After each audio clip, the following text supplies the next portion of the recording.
Então, estamos no ar, mais uma live das terças, vamos esperar um pouquinho as pessoas chegarem. Deixa eu fechar aqui, o WhatsApp está dando um barulhão no computador. Boa noite. Quem já vai chegando, já dá um oi aí nos comentários para a gente enxergar vocês.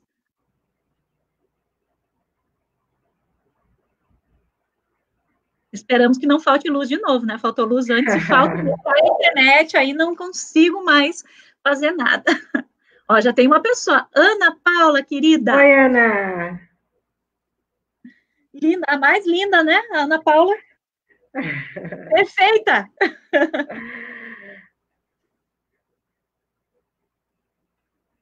Então, a gente vai fazer aqui no canal mais um encontro. Eu estou toda fora de foco.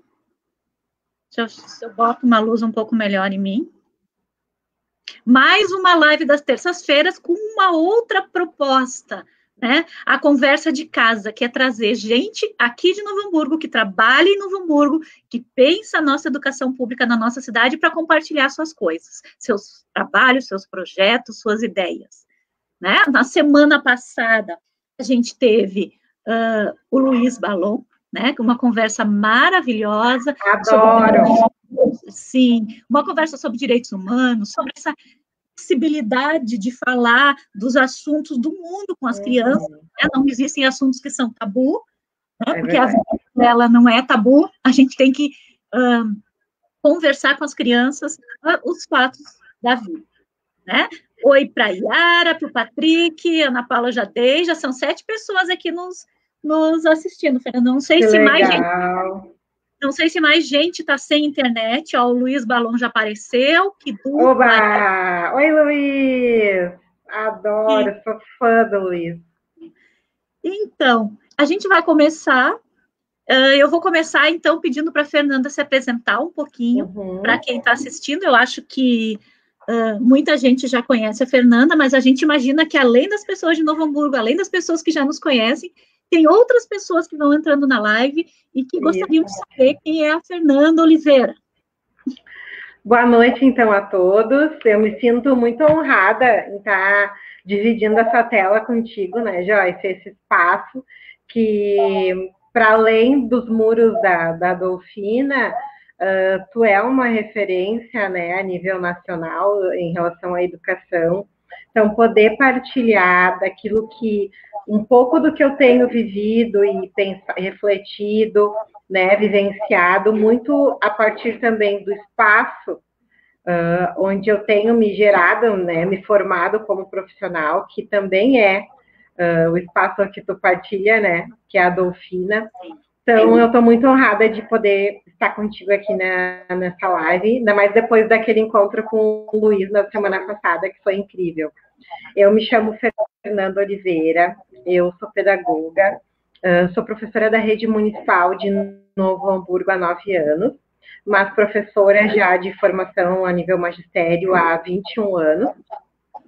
A minha trajetória como profissional, ela deu uma guinada, assim, nos últimos anos, né? Nos últimos 3 anos, assim, eu tenho vivido muito as coisas que eu acredito em relação à minha própria vida e à minha identidade enquanto mulher negra.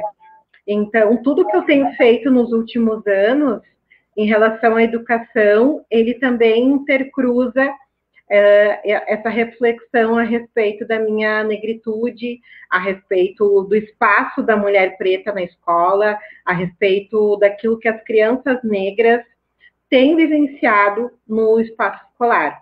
Então, eu sou pós-graduanda, faço uma MBA em Gestão de Projetos Sociais, sou prof também da rede privada de São Leopoldo, e estou aqui para dividir um pouco com vocês as coisas que eu tenho pensado.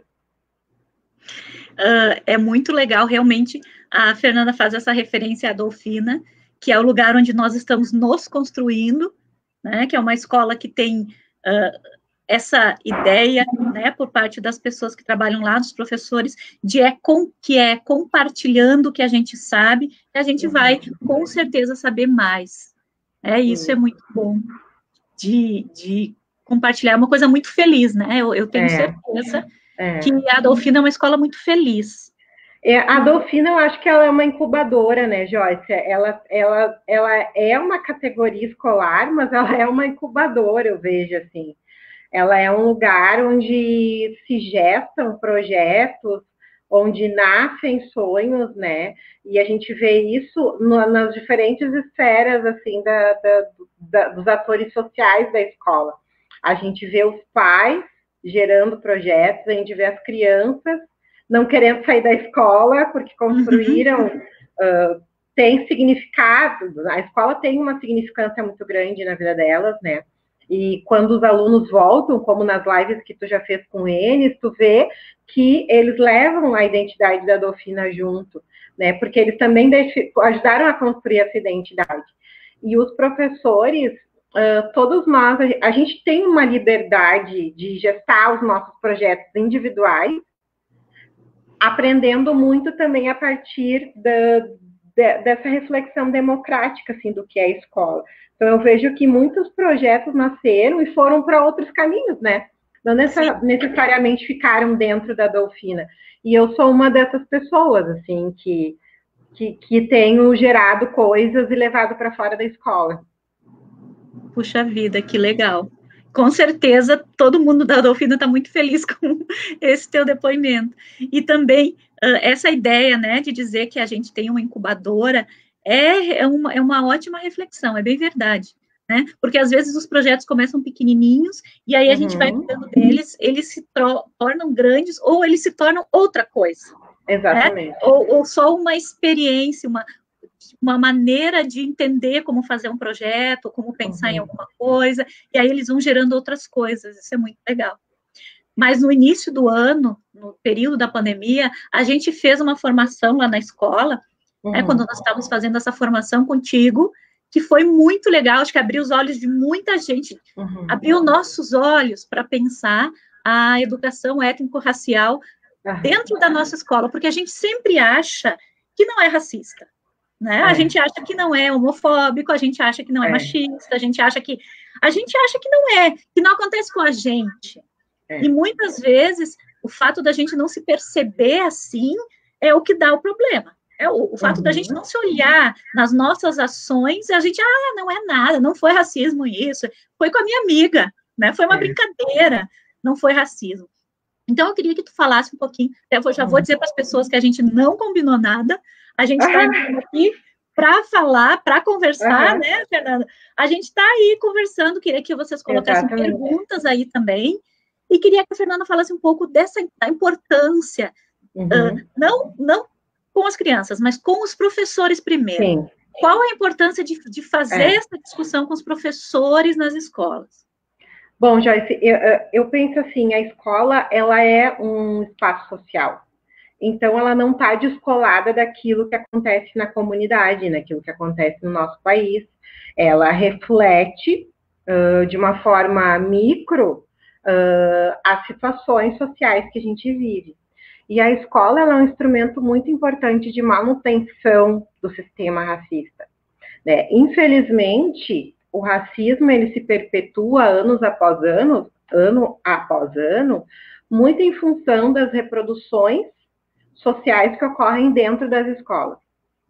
Então, é preciso uma urgência nessa reflexão da função da escola e do que nós estamos reproduzindo, né? Nós temos mais de 300 anos de um processo de escravização, um processo esse que se deu a partir do sequestro dos negros da África, trazidos como mão de obra para o Brasil, e a ideia de que essa sub-raça, ela não tem o mesmo merecimento social, étnico, que aquilo que os homens brancos acreditam que seja uma supremacia hegemônica, étnica, enfim. Então, toda a nossa sociedade, ela se constrói em cima dessa ideia da supremacia branca, de um sistema eurocêntrico de se fazer as coisas, de se fazer a política, de se fazer as relações familiares, as relações de dominação, as relações de gênero, e também um pensamento hegemônico a respeito de como se faz a escola. E é preciso, então, pensar que nesses 100 e poucos anos em que, teoricamente, os negros foram libertos, não houve nenhum projeto legal até a Constituição de 88 que dissesse, bom, nós precisamos reparar esse erro que nós fizemos para esse povo, para esses mais de 11 milhões de negros escravizados, né? É preciso uma inserção dessas pessoas socialmente. E isso nunca foi feito, bem pelo contrário. O Brasil tem uma série de leis estatais mesmo que cerceavam a inserção desses negros, né, dessas pessoas na comunidade. E só a partir de 88 a gente começa a perceber, não, todos somos iguais perante da lei, né? Que igualdade é essa? Né? A partir da Constituição de 88, depois a gente tem o Estatuto da Igualdade Racial, e depois a gente tem as leis da educação de diretrizes e bases. Aí sim, a partir de 2003, a gente começa a sistematizar, a legalizar aquilo que precisa ser aplicado na sala de aula. Bom, nós temos as leis, esse conjunto de leis é chamado de ERÉ, Educação para as Relações Étnico-Raciais, que foi o tema da formação, então, que a gente fez na Adolfina. E o que a gente precisa pensar? Que, para além da gente saber que existem essas leis, essa lei ela precisa ser aplicada, né? O indivíduo que está no lugar de educador, né, de professor, ele tem uma ação política na seleção dos seus conteúdos, né? A equipe pedagógica, quando constitui o seu PPP e tudo mais, existe uma ação política em relação a esses conteúdos, a esses critérios que são elencados e são ditos como os oficiais, os importantes, os válidos, os necessários, para que aquele grupo de alunos possa aprender aquilo que é importante para a vida. Uhum. E o que é importante para a vida? Né? O que eu, enquanto professora, diante dos meus alunos, tenho a audácia de considerar que é importante para aquele outro sujeito se constituir enquanto homem, mulher, enquanto cidadão brasileiro, né? E a gente sabe que essa seleção essa postura do professor, do educador, ela é essencial para que a gente possa romper com os paradigmas que a gente acaba perpetuando dentro da escola. Então, quando eu não me permito pensar sobre as relações étnico-raciais dentro da escola, eu já estou tendo um ato político, né? Eu já estou decidindo que esses sujeitos, eles não precisam ser vistos. Que esses sujeitos, eles não têm voz. Ou seja, se eu estou preparando, entre aspas, eles para serem alguém, porque a educação ainda tem muito isso, né, Joyce? A gente acha que está preparando eles para serem, daqui a alguns anos, alguma coisa. E a gente desconsidera que eles já são e que eles já têm as suas bagagens, as suas vivências, né? Então, o professor, ele precisa, de uma vez por todas, pensar que, para além das próprias experiências de vida, existem outras experiências, outros modos de ver, outros modos de viver, e que constituem aquele grupo de alunos que ele tem, né? E para que essas pessoas possam crescer saudavelmente, dignamente, eles precisam se perceber na escola. Se perceber nos espaços físicos, se perceber no conteúdo, se perceber nos brinquedos.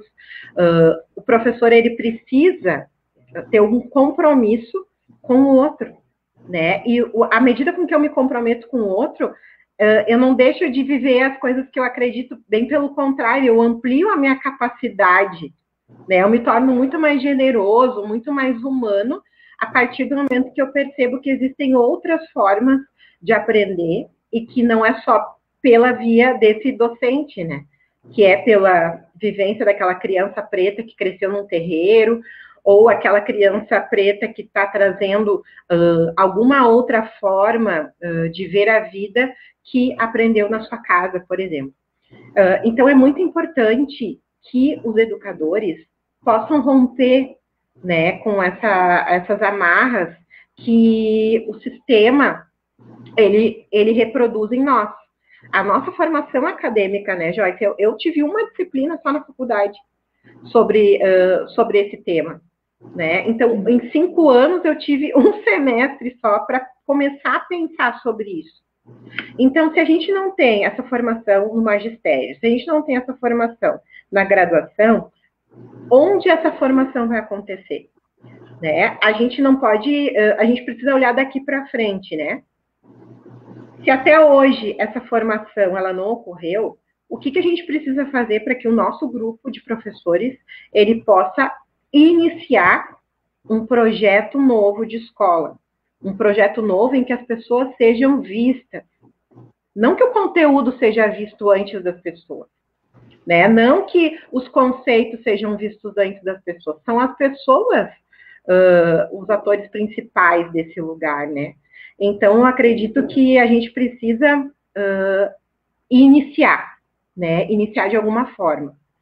E esse iniciar, ele mexe muito com as nossas vivências, porque todos nós crescemos em famílias com uma educação racista, homofóbica, né? Todos nós temos isso correndo no nosso meio familiar, nós nos constituímos lidando com isso.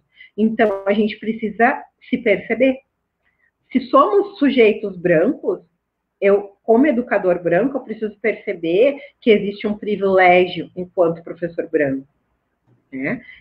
Se eu sou um colega de um professor negro numa escola, as relações de poder e de força ali também já são diferentes. E isso também é algo que a gente precisa sinalizar. Que os professores negros, eles também sofrem nos espaços escolares, não só as crianças, né? Então, o coletivo de profs pretos, não sei em que momento a gente vai falar sobre isso, mas ele surge também nesse acolhimento desses docentes negros que não se percebem na escola, que não têm voz para falar sobre as suas coisas, sobre a sua negritude, né? Porque em nós, a nossa ancestralidade pulsa algo diferente. E isso precisa ser respeitado, né? Isso precisa ser considerado. Eu acho que isso que tu falou no final era uma das perguntas que eu ia colocar, né? Como os professores negros se sentem, porque eu vi em outro momento, ou numa postagem tua, no momento que tu falou, dessa solidão, né, do professor, às vezes, sendo o único negro, o único professor negro na escola, e única professora, e de se sentir num lugar, como se sentir, porque essa experiência, aí a gente fala, a experiência das pessoas brancas, a minha experiência, nunca vai abarcar esse sentimento, né, porque eu nunca, não entrei ainda num lugar em que eu sou minoria, né, onde eu sou a única pessoa que representa, né, tudo isso. Então, esse sentimento não está na gente, e muitas vezes nós, brancos, minimizamos isso, né? Minimizamos tanto que atropelamos aí as coisas que vão acontecendo. E eu acho que, né, nesse momento, acho que é importante tu falar desse coletivo, né? Porque eu fiz uma live outro dia falando da solidão do professor. Eu acho que a escola, muitas vezes, em muitas escolas, os professores são sozinhos para muita coisa. E aí, eu vou dizer que amplia, né? O professor, a professora negra é mais sozinha ainda do que o normal, né, de ser sozinho na escola. E isso é muito sério, isso é preciso ser falado. Então, eu queria que tu falasse um pouco desse grupo, desse coletivo, e como que vocês atuam, eu acho que é uma coisa bem interessante. Sim. Eu gostaria de poder estar dizendo só coisas legais, assim, sobre a profissão, né? Mas, infelizmente, ser professora negra é muito difícil. Quando a gente nasce, a nossa cor, ela já nos categoriza para alguns nichos sociais. Né? Então, a gente já cresce com isso. A gente já cresce com essas marcas, né? E tu ser professor negro é também estar isolado, porque as pessoas não compreendem muitas vezes situações que a gente vive, e não compreendem, eu não digo que porque não querem compreender, mas é porque é absolutamente fora de algo imaginável e palpável, talvez, para algumas pessoas. Enquanto professora negra, eu preciso provar a mais do que outras pessoas. Sim. Né? Porque algumas famílias, colegas, e quando a gente fala também de algumas escolas da rede privada, elas questionam a tua capacidade, o teu profissionalismo a partir de, né? A partir da tua raça. Então, a raça, esse critério racial, ele é algo assim que pensa, será que ela é boa mesmo? Será que ela tem condições? Será que ela tem competência para isso? Isso não é uma divagação minha, eu já fiz seleção para escola privada, em que depois de ser aprovada, eu fui, já me disseram claramente de que, mesmo sendo negra, eles iriam me dar um voto de confiança para aquela vaga. Né? Então, assim, a gente pode falar de inúmeras situações. Pensando nisso, eu e mais algumas amigas, a gente pensa, quando a gente se encontra, as pretas se encontram um alvoroço, nos seminários, enfim, né? E num desses seminários, então, que a gente se encontra, antes disso, fruto também de trabalhos que eu fiz na Dolfina, do meu TCC, de um coletivo de feminino que eu fiz no Recreio, não sei se tu lembra, Joyce, com as meninas negras e não negras, né? A partir desse agrupamento, então, as gurias perguntaram, e aí, vamos fazer um coletivo nosso? E aí a gente começa, então, a pensar em como nos agruparmos para ter um fortalecimento das nossas vivências, dos nossos sentimentos, né? Então, a gente cria esse grupo, o coletivo de profs pretas, no ano passado, completou um ano. Começamos com 4, 5 professoras da região, entre Novo Hamburgo e São Leopoldo. Hoje, nós somos mais de 150 mulheres pretas, de diferentes cidades do Rio Grande do Sul. Temos uma colega do Pará, Rio de Janeiro, São Paulo, Bahia. Então, tem de diferentes lugares. E, Joyce, é impressionante. Todas nós, independente do lugar em que estejamos, os relatos são os mesmos. A solidão, não se sentir amparada pela escola, ninguém perceber que é necessário falar sobre a negritude dentro da escola, o conflito pela percepção de práticas racistas com alunos, o sofrimento em relação a isso. Então, a gente sofre pelas coisas que a gente viveu na infância, pelas coisas que a gente vive na vida adulta, e sofre de novo essa violência quando vê os nossos alunos pretos também vivendo isso. Entende? Então, é um ciclo de sofrimento que vai se repetindo, e a gente precisa, de alguma forma, elaborar e transformar em algo novo. Né? E esse algo novo, então, inicia no coletivo. A gente não inventou a roda, né? Existem outros agrupamentos dessa forma, mas foi algo novo para a nossa região, de imigração alemã, com toda essa cultura que a gente tem muito forte aqui, né? Então, a gente cria grupo de formação interna. Então, toda semana, a gente tem um momento de estudo, né? A gente estuda sobre as leis, a gente estuda sobre como ajudar os nossos alunos pretos dentro da escola, a gente estuda como intervir, como cobrar das equipes diretivas que seja aplicada a lei, né? E como a gente ser resistência no lugar em que nós estamos. Então, a gente não acorda naturalmente num dia sendo mulher preta, homem preto, e vive um dia tranquilo nesse país, no mundo. A gente não. A gente sempre tem algo a se preocupar, né? Desde o momento que tu acorda até o momento que tu vai deitar.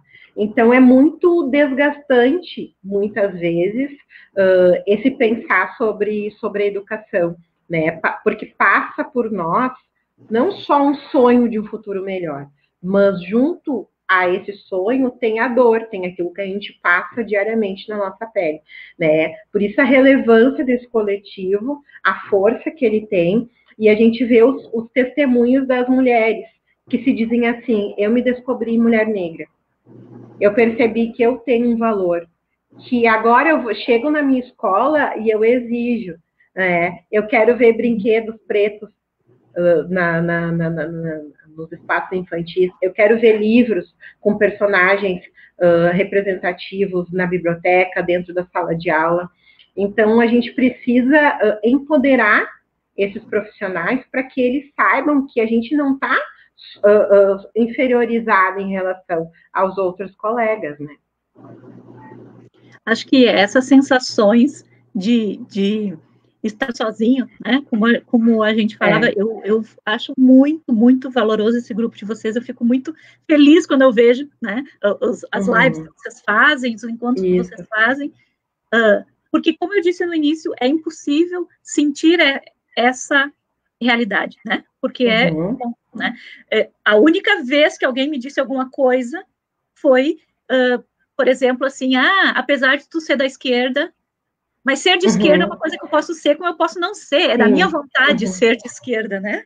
E aí a gente vai a perceber que as pessoas são discriminadas por quem elas são, não porque elas escolheram ser, né? Não por decisões que eu tomei, né? Quando eu tomo uma decisão, eu estou aberta a receber. E aí a gente passa para as crianças, né? Que acho que ainda é o ponto que dói mais, né? Porque quando a gente já está adulto, a gente já tem já elaborou de outras formas, né? E a gente já tem uma carapaça, né? Já criou isso. E aí, estando nesse lugar e ficar enxergando essas relações com as crianças, e eu acho que é muito, muito, muito pesaroso, assim, né? Muito triste. Quando nós chegamos... Pode falar.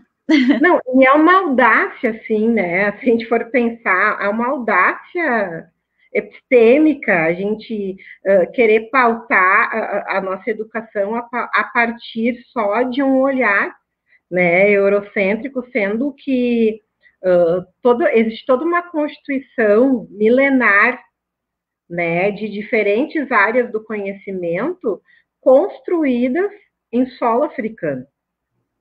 Então, existe uma ruptura da vida tradicional, natural dos povos africanos, a partir do momento das invasões, e a partir daquele momento, todos os saberes constituídos milenarmente são ditos, não, vocês são inferiores a nós, então isso não vale mais, né? E aí, a primeira universidade do mundo é africana, toda a ciência, todas as tecnologias vindas de solo africano, tudo é desconsiderado, não só desconsiderado, mas colocado em demérito, né?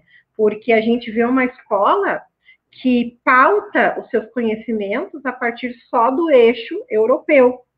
Então, todo o currículo, todos os filósofos, todos os educadores que nós elegemos como os que vão influenciar a educação, eles partem da onde? Né? Então, como que a gente vai ter uma escola justa, igualitária, a partir do momento que só tem uma linha teórica, um berço teórico pautando esses olhares, né? Então, como a gente fala, a gente precisa descolonizar esse olhar. Descolonizar, olhar a partir de outro lugar, olhar a partir das constituições, dos pensamentos de pessoas pretas, africanas, pretos brasileiros, né? Ter outras formas de pensar essa educação, ter outras formas da gente constituir esse currículo. A gente não quer, a lei, ela não diz que a gente vai colocar os estudos afro-brasileiros acima dos conhecimentos que já existem, que já são clássicos. Mas é preciso ter uma paridade, né? É preciso ter uma paridade, porque todos os povos constituem essa nação, né? E todos os povos precisam se perceber dentro dessa escola. E aí a gente vai levar, quando a gente pensa no currículo, né? Vamos pensar na história, a gente passa um tempão estudando sobre o Egito, e é bem possível que as pessoas acham que o Egito não é na África. Né? Não tem essa noção, não faz essa relação de que o Egito é um país. Porque aí a gente estuda lá os filósofos gregos, né, que são a base da ciência, enfim, só que aí a gente não sabe que existe uma filosofia africana que é ancestral milenar. Né? Então, a gente precisa descentralizar esse olhar que a gente tem dentro da escola. Por que eu falo isso? Porque essa descentralização, ela vai permitir que a gente se constitua, e constitua uma escola realmente livre, né? Uma escola sem essas amarras, porque às vezes a gente quer reinventar a escola fazendo as mesmas coisas, né? fazendo as mesmas coisas, buscando os mesmos referenciais teóricos, né? E não olha, e não entende que para a gente poder ter uma escola nova que pense essa diversidade de gênero, étnica, a gente também precisa tirar aqueles pensadores, né? Tirar o pó um pouco deles e colocar novos olhares, né? Colocar novas propostas para que a gente possa tornar mais múltipla essa forma de educar. Quando a gente pensa assim, e aí a gente vê que esse eixo Europa, né, que da onde parte tudo, parece que parte tudo, ele apagou não só a África, ele apagou a Índia, ele apagou a Ásia, né, ele apagou os povos indígenas. Né, os povos indígenas, quanto está apagado, e aí, é como tu diz, não é uma ideia, aí quando a gente fala disso, quando fala dessa lei, as pessoas pensam assim, mas então agora os negros querem sobrepujar, né, essa cultura eurocêntrica, não é isso, né, como tu diz, dar um equilíbrio, mostrar ao mesmo tempo que enquanto aconteciam aquelas coisas bárbaras na Europa, tinha uma civilização asiática ou uma civilização africana muito evoluída, com um pensamento, né, ou uma civilização árabe que tinha um pensamento muito evoluído, mas que a gente não olha. E, infelizmente,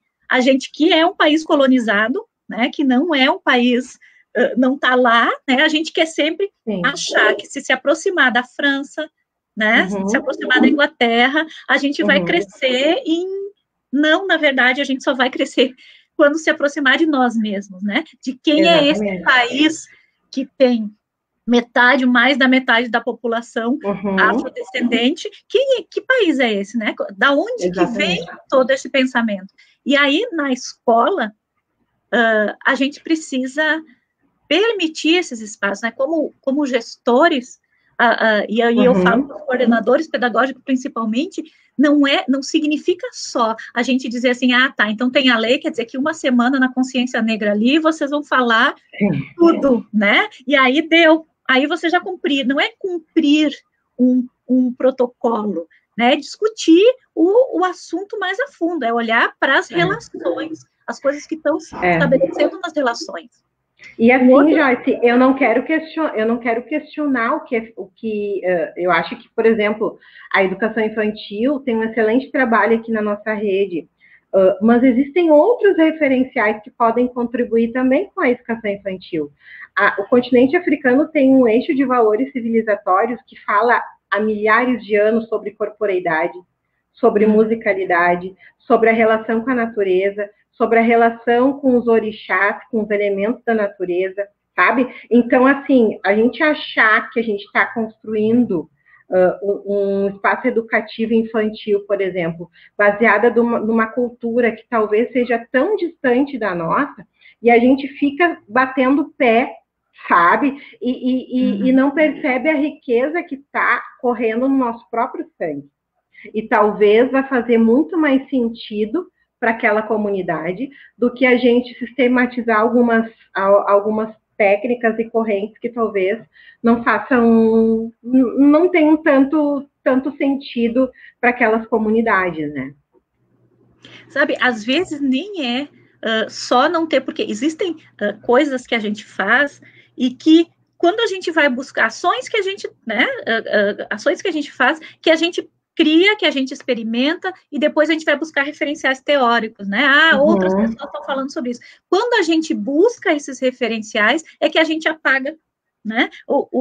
Os referenciais, então, a gente vai buscar lá na Europa, vai buscar nos Estados Unidos, referenciais que devem estar fazendo o mesmo, né? Mas a gente não está conseguindo buscar, isso que tu diz muito bem, os referenciais, né? Tem aquele provérbio africano que diz, né? É preciso uma aldeia para educar uma criança. Olha, só isso já dá uma filosofia imensa para uma escola, né? Quer dizer, é preciso toda uma escola, é preciso toda uma comunidade, é preciso toda a cidade olhando para a educação das crianças.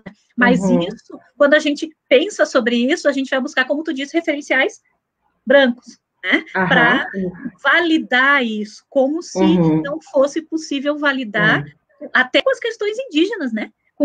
Agora me fugiu o nome da editora, mas eu mando depois para te colocar no teu canal. Hoje a gente já tem uma editora que publica só materiais indígenas, literatura infantil indígena, né? Então a gente vê um movimento já acontecendo, só que esse movimento ainda é muito pequeno.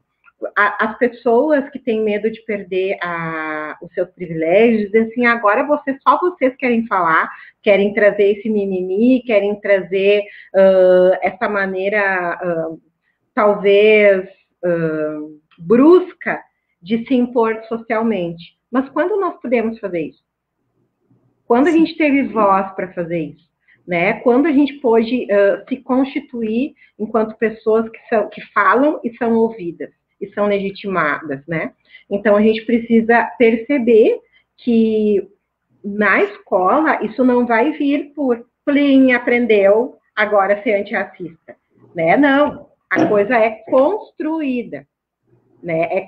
Tem que ter essa intencionalidade. E isso é um processo muito árduo, porque mexe com a subjetividade de cada um, né? Mexe, a gente nega, muitas vezes a gente não aceita que a gente exclui alunos, né? A gente não fala a verdade sobre isso. Esse é um tema velado, mas que os dados do IBGE, eles são explícitos, mostrando que a evasão escolar, ela tem um índice altíssimo e ela tem uma cor.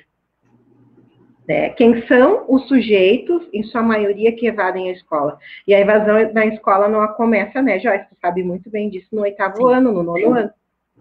Existe uma história de situações de exclusão dentro do espaço escolar, desde a educação infantil, em que esses sujeitos não se percebem nessa escola, não são aceitos, e são, sim, colocados em detrimento de outros, né? E esses relatos, a gente não tem como tu provar isso, né? Porque as pessoas têm medo de falar, as famílias ainda têm medo de denunciar, né? Mas os índices apontam, né? E a gente vê, se nós olharmos bem, a gente vê no nosso entorno, sim. Eu me lembro muito bem do momento em que nós recebemos na Dolfina mesmo um aluno novo, e é um aluno, né? Que veio, então, do QEFAS, que já é um lugar já marginalizado, né? E aí, uma professora, numa conversa, a gente muito tranquilamente falou assim, né? Não sei mais nem quem disse, nem por que disse, mas isso fica na minha cabeça, né? Essa frase fica na minha cabeça. Ah, nossa, achei que o fulano não ia ser um bom aluno. Mas porque quando eu cheguei, quando ele chegou, achei que ele ia aprontar. Daí, a gente não, mas por quê? Não sei, porque ele tinha, assim, feições. Ele tinha feições. Exatamente. Como assim? Quer dizer, aquilo está tão dentro da gente, a gente não sabe nem explicar, a gente explica dizendo assim, ele tinha feições, né? Ele tinha cara de quem não ia... E isso, Joyce, isso gera um código interno nas relações, que as pessoas não precisam ser explícitas em relação a isso, mas todo mundo sabe como lidar com esse tipo de aluno. Então, os alunos daí, os que brigam, os que dão confusão. Vamos começar a convidar as pessoas que estão aqui nos assistindo, né? Quem são esse público lá na nossa escola? Né? Na nossa escola pública, que geralmente tem uma confusão. Vamos tentar ver o histórico de vida, né? A história desse aluno, dessa criança, fora da escola, dentro da escola, como ocorrem essas situações. Hoje mesmo eu iniciei o Orum de novo, né? Retomamos online. E aí as crianças me viram pela primeira vez, mas eles já disseram, prof, eu já sofri racismo, eles disseram que eu tinha que morrer porque eu era preta. Então, tem a identificação de ter uma prof preta, tem esse espaço de escuta, tem a ideia de que aqui eu posso falar, porque estamos entre os pares, né? Vocês sabem do que eu estou sentindo, então eu posso falar. Vocês vão me entender, não vão achar que eu estou inventando coisa, não vão mandar eu sentar de volta no meu lugar se eu for reclamar para a professora. Né? Então, são muitos detalhes que compõem essa exclusão com as crianças pretas na escola. Então, a gente tem muitos processos que precisam ocorrer ao mesmo tempo dentro da escola. A gente precisa ter uma equipe que pense fora da caixa, a gente precisa ter um grupo de professores disposto a mudar, porque eu também precisei mudar as minhas práticas em muitas situações, né? A gente precisa ter um grupo de alunos que gradativamente se sinta acolhido, porque vai demorar muito tempo para os alunos pretos se sentirem em paz e tranquilos dentro da escola. Vai demorar, não vai ser agora. E parece assim, quando a gente fala disso, as pessoas pensam assim, mas eu não vejo situações de racismo, porque aparece para mim que só é uma situação de racismo digna, então, de ser vista, quando há um xingamento verbal, quando alguém diz assim, tu é isso, tu é aquilo, tu é parecido com isso, tu é parecido com aquilo, mas não é assim, né? São olhares, são grupos, são maneiras de se sentar próximos ou afastados, são convidar ou não convidar para brincadeiras. Isso. São coisas pequenas, da mão, são coisas pequenas que vão se construindo. Não é só xingar. E aí, o que acontece? No dia a dia da escola, a gente acha que se eles não estão xingando, então eles estão recebendo, eles estão acolhendo. Ou não se agrediram, né? Se eles não se bateram, se eles não... Não, mas não é isso, né? É muito mais sutil. E aí não vem não só dos alunos, é do conjunto todo, né? É dos pais que estão ali levando, é dos professores quando recebem os alunos, né? E eu digo sempre, né, que o racismo, ele não se resolve no momento do ato explícito da briga, da discussão. Ali, não é hora de fazer muita coisa. É a gente tentar entender o que aconteceu. O racismo, as práticas antirracistas, uma educação afrocentrada, essa é a ideia. Porque a ideia é que todos os dias a gente possa perceber as diferenças e encontrar beleza e validar essa diferença. Então, é uma prática diária. E como que a gente faz isso? A gente faz isso oportunizando um espaço de auto-percepção dentro da escola. Por exemplo, quando a gente vai selecionar imagens que representam os alunos da escola, quem são os alunos que representam a escola? Né? Quem são as imagens que eu vou selecionar para utilizar numa atividade de folhinha, por exemplo, ou num card, ou numa proposta que eu vou enviar para as turmas? Quem são as figuras que ali aparecem? Quando eu ganho uma verba que eu preciso adquirir livros, né? Qual a estética que eu seleciono para que aqueles sujeitos lá da escola possam aprender a crescer com a diversidade? Né? Então, ver elementos das culturas dentro da escola, elementos indígenas, elementos afro, elementos das comunidades étnicas locais, né? Porque dependendo de cada lugar, vai ter comunidades bem específicas, assim como, por exemplo, a comunidade japonesa, né? Enfim, a escola, ela precisa a todo tempo mostrar essa diversidade, ela não precisa ter 50 alunos negros, ela pode ter um aluno negro, ela pode ter nenhum, ela pode ter um professor preto, ela pode ter nenhum. Né? A gente precisa ter a escola como um espelho de uma sociedade que a gente imagina como ideal, né? Sim. É verdade, é bem bonito isso que tu está dizendo.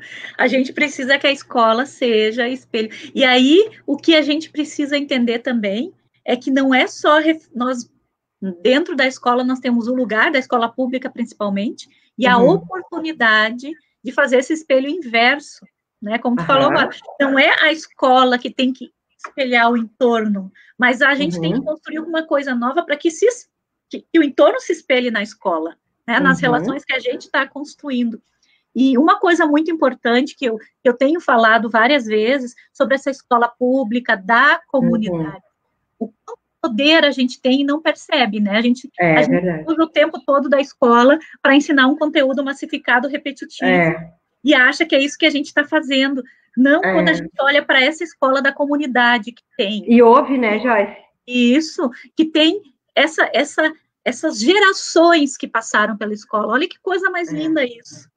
E saber que algumas pessoas me perguntam, agora eu vou fazer uma parte assim, né, sobre a gestão democrática, por exemplo, na escola, na Dolfina. Vocês têm... A primeira coisa que perguntam é, você tem muita participação dos pais? E eu digo, não tanto quanto a gente gostaria. Eu gostaria que tivesse mais participação dos pais, mas isso não significa que eles são contra o que a gente está fazendo. E eu acho que isso sinaliza mais que eles não se sentem importantes o suficiente para achar, para sentir, para saber que eles estarem na conferência faz diferença. Eles não estarem força, né? Faz falta. Que eles fazem falta se eles não vão. E eles não sentem isso, eles sentem que tudo tanto faz. A escola vai continuar do jeito que está, sem a minha contribuição, entendeu? Eu não preciso ir lá, eu não faço falta na escola. Então, esse trabalho que a gente faz na Dolfina é para que, quando esses jovens tiverem filhos e forem estudar na Dolfina, eles sejam pais que sabem que fazem falta. E sabem que, se eles estão lá, eles podem fazer a diferença. Que eles não são invisíveis, eles não são possíveis de serem excluídos. Mas, infelizmente, a gente tem uma geração dos pais dos alunos, da maior parte dos pais dos alunos que a gente tem agora, uma geração de pessoas que foram invisibilizadas o tempo todo, não percebem o seu devido valor. Então, a escola, ela tem esse poder maravilhoso de transformar, imagine, gerações daquela comunidade para pensar diferente. Então, eu sempre fico encantada quando eu falo na questão do poder da escola, e fico triste em saber que tem pessoas que vão lá, trabalham 20 anos, 30 anos numa escola pública e não percebem isso, não enxergam isso, sabe? Eu fico porque é aquela coisa assim do poder, não sei se exatamente seria essa palavra, mas a falta de compreensão da importância do espaço público, sabe, Joyce? A falta de comprometimento com esse lugar, que talvez seja um dos poucos que nós ainda tenhamos espaço de desenvolvimento de uma sociedade mais justa e igualitária, em que as pessoas possam ter práticas sociais, democráticas, de falar o que pensam, ouvir a opinião do outro, né? A gente está socialmente cada vez mais restrito os lugares onde a gente pode fazer isso. E se não for na escola pública, e se não for com pessoas que assumam a importância dela, eu, sinceramente, eu não sei onde vai ser. Né? E agora, vendo o Luiz falando, né? E é interessante, Joyce, porque, assim, quando a gente tem uma pessoa racista, ela não é só racista, né? Ela é homofóbica, ela é xenófoba. Então, tem toda uma série de coisas que vem junto com isso.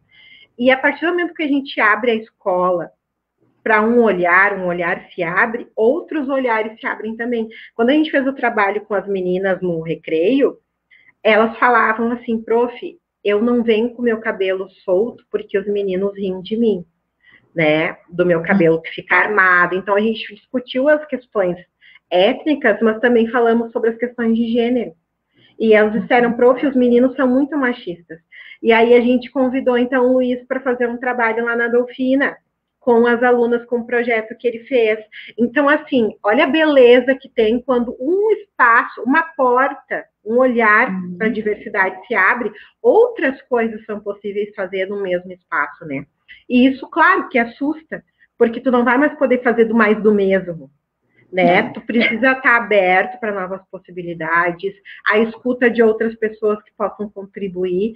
E o principal, eu acho que cada vez menos a gente tem que falar, eu acho que cada vez mais os alunos têm que falar.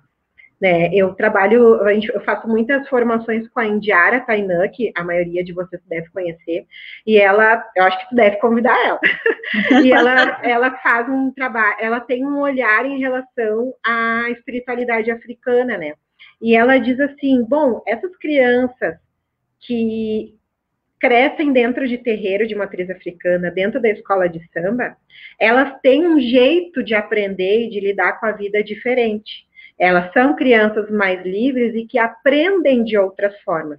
E aí elas vêm de fora da escola para dentro, com toda essa beleza, com essa riqueza, com esses saberes, e a gente tem a audácia de dizer, não, isso não faz parte. Né? Essa brincadeira a gente não vai fazer, ou tal coisa não é para ser vivenciada aqui na escola. Né? Isso é coisa do teu terreiro lá, do teu batuque. né? O Pai Nosso a gente leva para todo mundo, né? O Pai Nosso, sim, as vivências evangélicas e todo esse entorno branco cristão, né? Que a gente diz que é o aceitável. Mas o tambor de baldinho de areia, quando a criança toca, o movimento das gírias que ela aprende vivenciando, olha a potência corporal que essa criança tem, a aptidão para novas vivências depois do aprender dos anos iniciais da alfabetização, né? Então, a gente precisa perder um pouco essa prepotência, né? De achar que o saber vem só desses conceitos que a gente dita elementares. Eu acho que... Oi, Rosane, tudo bem? Rosane, minha colega, conheci a Rosane no PNAE, que faz um tempão, a gente nunca se vê, só se vê aqui, pelos canais, né? É muito legal a gente conseguir encontrar pessoas que a gente já encontrou algum dia e pode se reunir de novo, né? Nesse espaço das redes sociais, que é tão plural, né? E a gente tem que saber aproveitar. Eu queria, veja bem, nós já temos 50 minutos de live, a gente nem se deu conta que passou falando, né, Fernanda? Eu tenho certeza. E eu estou muito feliz aqui de estar te ouvindo. Então, eu queria que tu finalizasse, eu queria que tu falasse um pouquinho do Orum, sabe? Eu achei muito lindo quando apareceu. E o que falam essas crianças para ti, assim, exatamente, que sensibiliza mesmo e que tu consegue ver que precisa realmente um olhar, né? Porque eles se sentem, não só se sentem, mas eles são muitas vezes deixados de lado. Sim, o Orum, ele nasce, é fruto de muita coisa, assim, das minhas vivências pessoais. Eu trabalhei na EJA ano passado e me incomodou demais alunos jovens com potencial incrível e marginalizados, assim, excluídos da escola. Me incomodou demais aquilo, em grande parte eram alunos pardos, né, negros, e aquilo foi fomentando em mim o desejo de fazer algo diferente. E aí eu decidi contribuir com a minha comunidade preta, né, porque isso não nasceu, é uma série de fatores que chegaram até o desenvolvimento do Orum. E ele começa muito informalmente, uma ideia que eu queria atender 10 crianças negras na minha casa, com baixa renda, né? E aí a coisa tomou uma proporção muito grande e se transformou num projeto social. Quando essas crianças me viam, Joyce, elas já vinham correndo, crianças que nunca me viram, né? Então já vinham correndo, essa é uma grande marca, assim, a identificação delas com uma prof preta. Essa é uma grande marca. Segunda marca, crianças de 5, 6 anos, de várias delas, inclusive hoje, eles relataram para mim. Prof, meu colega disse que eu vou morrer porque eu sou preta. Prof, coisas muito fortes. E essas palavras, elas não entram por um ouvido e saem por outro. Não. Elas ficam coladas na pele, na mente, na psique dessas crianças, e elas vão projetando aquele sujeito, né? Dizendo, tu não vai conseguir, tu não presta, tu é um macaco, tu é isso, tu é aquilo. Então, a gente precisa, nos encontros do Orum, desconstruir um pouco essa ideia dessa falsa imagem que criaram de nós, né? Então, eu trabalho muito com a representação, pessoas importantes da sociedade, negros que são referência, brinquedos, né? Brinquedos afrocentrados é muito importante. Eu não tive bonecos e brinquedos na minha infância, então eu trabalho muito com os brinquedos, com livros de história, com esses eixos, valores civilizatórios que eu te falei, a musicalidade, a espiritualidade. Por exemplo, se eu posso dizer que existe lá no X-Men, aquela que é dos raios, agora me fugiu o nome. Tempestade? A Tempestade. Por que eu não posso dizer que a Yansan é a Senhora dos Raios? E a Yansan é um orixá, né? Então, existem vários preconceitos em relação à cultura, né, que a gente precisa desmistificar, e esse é o espaço que eu faço também. E outra coisa que me incomodou demais foi o alto índice de evasão escolar E esses jovens que evadem ainda têm um recorte da questão da alfabetização. Então, eles vão passando ano após ano sem estarem alfabetizados, né? Tu já com certeza pegou dezenas de alunos assim, né, Joyce? E eu não aceito isso, né? Crianças com potencial cognitivo para ser alfabetizadas na idade certa. Né? Então, é uma coisa, assim, que é um dos pilares do Projeto Orum, que nenhuma criança preta, fique sem se alfabetizar. Né? É claro que algumas crianças vão ter algumas dificuldades por N motivos, né? Mas essa ideia pré-concebida de que crianças pretas podem, tudo bem, chegar no 6º ano sem ler e escrever, e que tudo bem se elas evadirem a escola, porque elas podem ser boas faxineiras e pedreiros, enfim, né? Então, a gente romper com essas ideias dos lugares de subserviência que os negros podem ocupar na sociedade. Então, esses são um pouco os eixos, assim, que a gente tem no Projeto Orum. Então, o Orum, ele significa sol em Yorubá, porque ele não vai ter nunca um lugar fixo, vai ter Orum onde for necessário que a gente faça atividade. É um espaço educativo não formal, né? Então, essa é a ideia, assim, que a gente possa atingir muitas crianças pelo Brasil, crianças pretas, né? E deu um rebuliço, né, Joyce, nas redes sociais, Sim. Quando eu disse, porque muita gente me xingou, foi racista, né? Muita gente me xingou, por quê? Porque mexe com o lugar de hegemonia, com um lugar de privilégio, né? Por que a criança preta não pode ter um lugar positivado na mídia? Né? Por que a criança preta não pode ter um lugar de destaque no jornal? Então, isso mexe com as estruturas, assim, da sociedade. É muito, eu me lembro que foi bem duro, né? Algumas colocações. Mas foi muito interessante, porque isso validou ainda mais, né? E legitimou a relevância do projeto. Puxa vida. Eu não sei nem o que dizer, pode ter certeza que eu vou convidar a Indiara para participar também. Faz essa ponte entre nós na semana que vem, no dia 17. A gente vai ter aqui a Jéssica Moraes, que vai falar sobre gênero. Conheço ela também. Um trabalho muito interessante em uma escola de educação infantil, discutindo os papéis de gênero, e quebra um pouco a ideia. Eu digo sempre que as pessoas têm tantas ideias pré-concebidas sobre a escola e sobre as coisas, elas não conseguem compreender quando você fala de papéis de gênero. As mentes das pessoas levam sempre para a sexualidade. Né? A Jéssica foi uma das primeiras profs, eu acho, né, Joyce, que teve essa coragem, assim, de trazer esse tema, né? Isso mesmo. E semana que vem, então, essa live vai ser maravilhosa. E aí, depois, eu tenho já espaço aberto, né? Eu posso encontrar na Indiara e a gente pode conversar, porque eu acho que a conversa de hoje foi muito boa, Fernanda. Não acaba, né? Nunca acaba com a sua. Com certeza. Eu acho que a gente ainda tem muito o que falar, muito o que pensar, e eu agradeço imensamente por ter vindo aqui no canal, né? Eu falo assim que a gente tem um canal e não é muito fácil, muito tranquilo manter um canal toda terça-feira com live, né? Não é muito fácil. Hoje, inclusive, faltou luz, eu tô com um look diferente porque eu não achei o secador de cabelo. Quando eu ia procurar o secador de cabelo, aí já aconteceram outras coisas, o pessoal ficou todo bravo aqui em casa. Eu pensei, bom, eu não vou pedir o secador de cabelo para ninguém, né? Alguém vai olhar para mim e dizer, escuta aqui, com tanta coisa acontecendo no mundo, tu vai pedir o secador de cabelo? Então, prendi meu cabelinho, tô aqui numa zen assim, torcendo para que não falte energia de novo, para que não caia a internet, mas é difícil de manter um espaço assim, né? Cansativo para manter.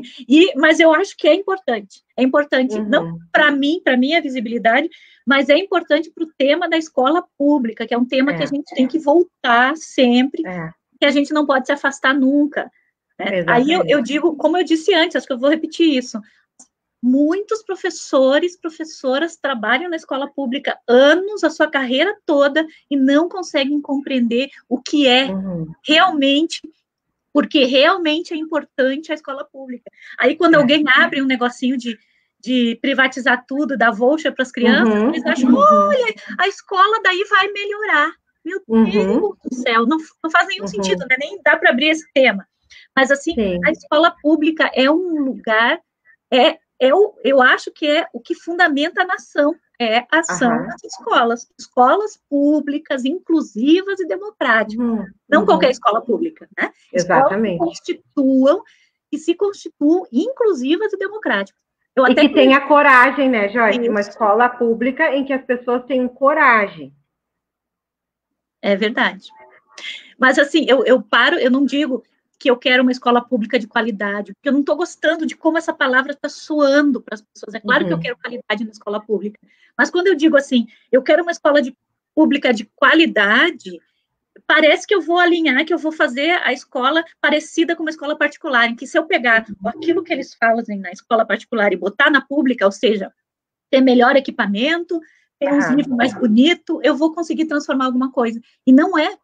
Eu falo, a ideia de educação, né? Eu falo em escola pública, democrática e inclusiva. Se for democrática e for inclusiva, com certeza vai ser de qualidade, né? Porque é isso que leva a uma escola pública a ser de qualidade. Eu gosto de bater nessa tecla, né? Dessa escola que é, como a André está dizendo agora, a resistência. A gente tem que resistir o tempo todo.